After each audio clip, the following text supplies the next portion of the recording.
Nobody talks about the fact that the person who sets boundaries can be heartbroken too.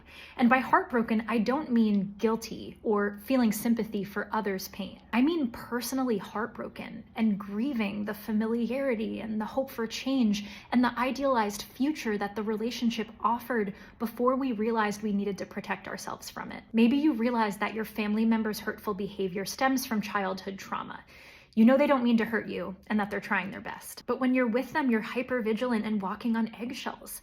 The relationship in its current form just doesn't feel safe enough. And so you speak to them a bit less, visit them a bit less. What do you want? You want them to treat you calmly and respectfully.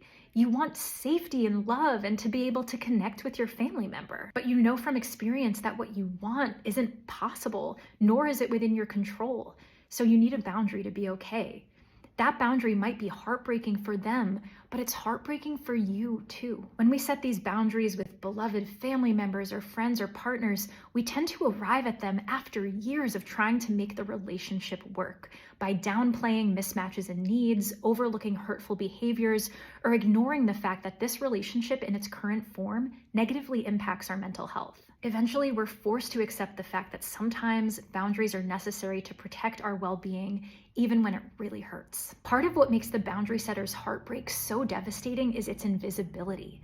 Since we're the ones inserting distance or space into the connection, our grief goes unacknowledged. The assumption by the boundary recipient is, you set this boundary, so you must want this. You don't want to be close to me, you don't care about my feelings, and you're not hurting at all. But I can assure you, after years of coaching hundreds of aspiring boundary setters, that the truth usually sounds more like this. I love you deeply, and I wish we could stay connected, but I don't feel safe or respected enough to do so. If there was a way to be close to you without sacrificing my mental or emotional health, I'd choose it in a heartbeat. I'm grieving the relationship I wish we could have had.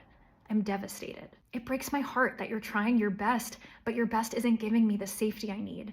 This connection hasn't been healthy for me, but I'll miss our treasured memories so much. Healing from boundary setters' heartbreak requires that we make space for all of these mixed emotions. The wistful desire for a healthy closeness, the urgent need for space or distance, the grief of setting a boundary, the relief of setting a boundary, the pride that self-abandonment is no longer a solution we're willing to entertain, and the heartbreak of loss. I give you step-by-step, hands-on support through this boundary setting process in my on-demand workshop, Using Boundaries to Sustain Complicated Relationships.